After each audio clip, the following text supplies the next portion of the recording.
Hello,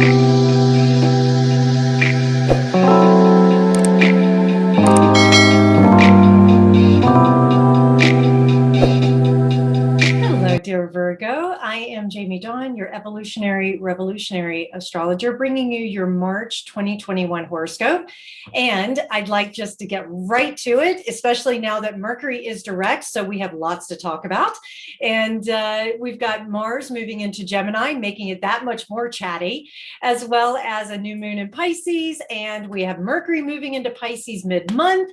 We have the spring equinox when the sun moves into Aries with Venus. The sun is going to be grabbing Venus's arm, or maybe she's going to be latching onto the sun and going with her or with them. And we have a full moon in Libra at the end of the month. So lots of fun activity. And of course, those are just some generalized planetary movements. Don't forget to check out my weekly videos as I talk about what's happening in that moment as well. Now, let's get to Mercury direct. Yay! Your ruler is direct now in your 6th house, and you'll reflect back on February when it was retrograde, and there was a canoodling that happened with Mercury and Jupiter, and most likely that activated some things for you that has everything to do with that 6th house energy, which is your health, your daily routines, your work, your to-do list, all the things that Virgo really loves, right?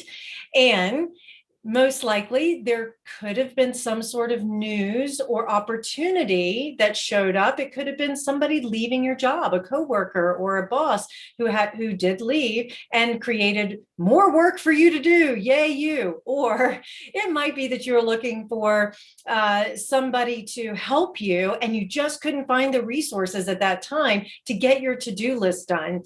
Good news. Now that Mercury is direct, it's going to canoodle with Jupiter again in your 6th house on March 4th. And this could provide an opportunity for you to find that person, that resource, that idea, the things that you need in order to accomplish what it is that you're trying to get done. And I say that because Mars moving into Gemini on March 3rd moves into your 10th house. So you're ready to get things manifested, whether it's having these bigger conversations or it's getting these ideas and maybe there's some sort of, if you're in the computer world, there's some sort of program or application that you're trying to launch. This is a great time to do it. Some of you maybe had used February to do more research, maybe to reorganize your business, and you realize that, okay, now I've got everything set up and I'm ready to announce to the world, open for business. This is a great time to make announcements and sign contracts. If you did sign contracts during the Mercury retrograde, you may be revisiting some of the things. You may find some new information drops in that you weren't aware of then that you'll have to navigate. So be it. You'll have Jupiter there blessing you, giving you, I love Jupiter, it's like a protector, right? And even if one door closed, another window opened kind of thing. And so just keep that in mind, that as information flows in that maybe you weren't prepared for, you have help, you have a protector there. The other thing I love so much, let's talk about Mars and Gemini here in your 10th house, is that you're going to be finding that there's much to talk about, or there's much to communicate out to the world in a way that allows others to really understand your purpose. It allows them to understand, what is it that you do and why do you do it? And you most likely will find that people, especially if you're publishing a book or an article or you're writing a blog, whatever has to do with this communication piece, that people are really understanding it and they resonate with it. And so that can help if you're in sales and you want to push some sales out. If there's a product in particular that you're really passionate about, this is a way of being able to get more of that solidified. Now we have this new moon in Pisces on March 12th, with Mercury following close behind just a couple of days later. And this is going to fall into your seventh house. Seventh house being partnerships and contracts. There is an element of seventh house that has to do with relocation. So some of you Virgos, especially if you sold a home or you're looking to sell a home, signing contracts this month, this may be a time when you are making that move. And the relocation doesn't have to be far away. Most likely, this is going to be locally for you, many of you.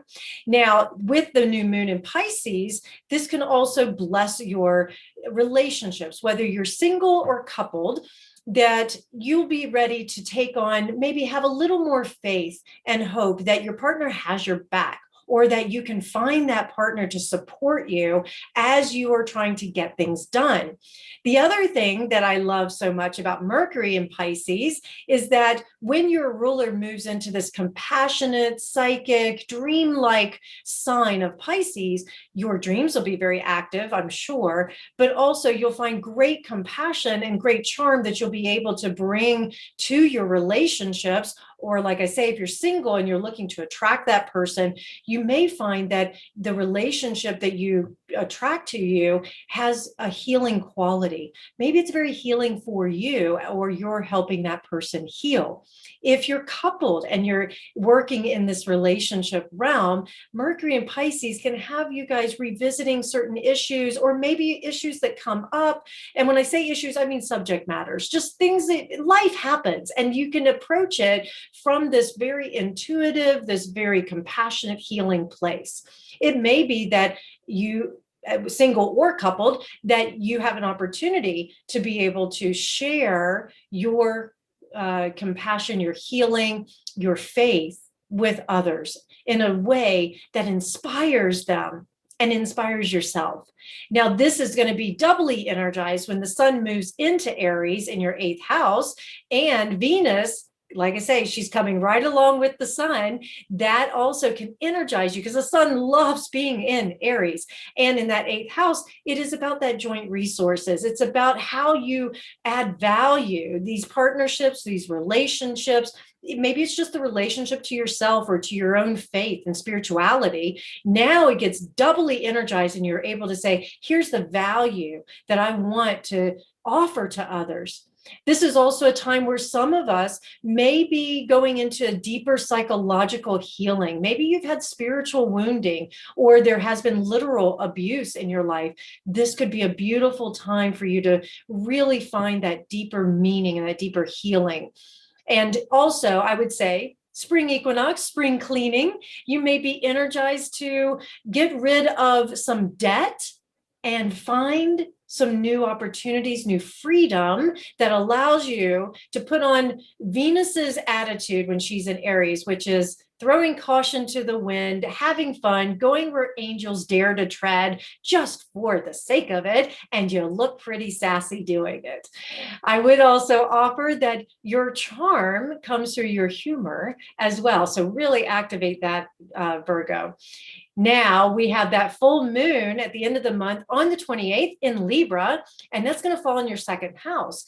This may have you being able to let go of one income to step into a new one. Now, if you're not looking for a new job, or you have been unemployed and you are, starting a new business, whatever, you may let go of that unemployment check, or you may, decide that this job is done, it's time to step into a new one. Those are some things that can happen with that second house. But this also can activate where you're letting go of some of that negative self-talk about who you are, what you value, your self-esteem. And the second house has to do with our physical possessions. So most likely you'll be in that spring cleaning mode, and you'll find yourself getting rid of furniture or clothes and donating them.